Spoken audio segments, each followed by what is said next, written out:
নমস্কার, আদাব। আমি রফিক শেখ, ওয়েস্ট বেঙ্গল ইন্ডিয়া থেকে বলছি, পার্ট অফ ওয়ান প্যাসিভ। সর্বপ্রথমে জানাই আমাদের সিও অ্যাশ মুখার্জি স্যারকে অসংখ্য অসংখ্য ধন্যবাদ। ধন্যবাদ জানাই সারা পৃথিবীতে যে সকল ওয়ান প্যাসিভের ফাউন্ডারশিপ আছেন, সবাইকে প্রীতি শুভেচ্ছা ও আন্তরিক অভিনন্দন। ওয়ান প্যাসিভের সিও যেটা বলবে আমরা সেটা মানব। এই নীতি আদর্শ নিয়ে আমরা সবাই চলবো যে ওয়ান প্যাসিভটা কেমন হবে এবং আমাদের কেমন হতে হবে সেইটার সম্বন্ধে আমি দু চার লাইন কবিতা ছন্দের মাধ্যমে বলছি ওয়ান প্যাসিভ সম্বন্ধে।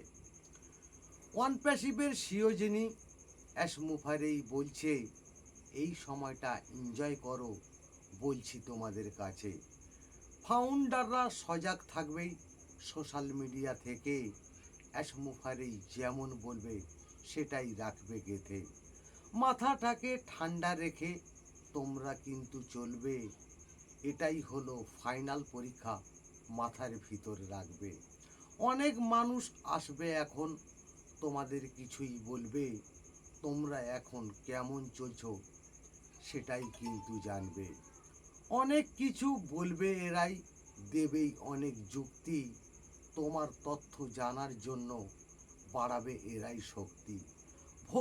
ভক্তির সাথে বলবে তোমরাই, শক্তি আমাদের বড়, যতই দুঃখ আসুক আমাদের বিক্রি নাহি হব। বড় স্বপ্ন দেখেছি আমরা, বড় কাজেতেই এসে, অ্যাশ মুখার্জির নীতি আদর্শ অনেক ভালোবেসে।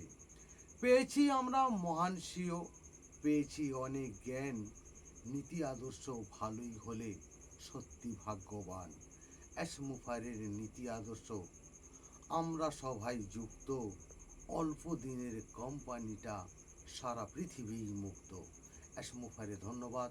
ওয়ান প্যাসিভ জিন্দাবাদ। আপনাদের যদি ভালো লেগে থাকে লাইক কমেন্ট শেয়ার করুন। ধন্যবাদ।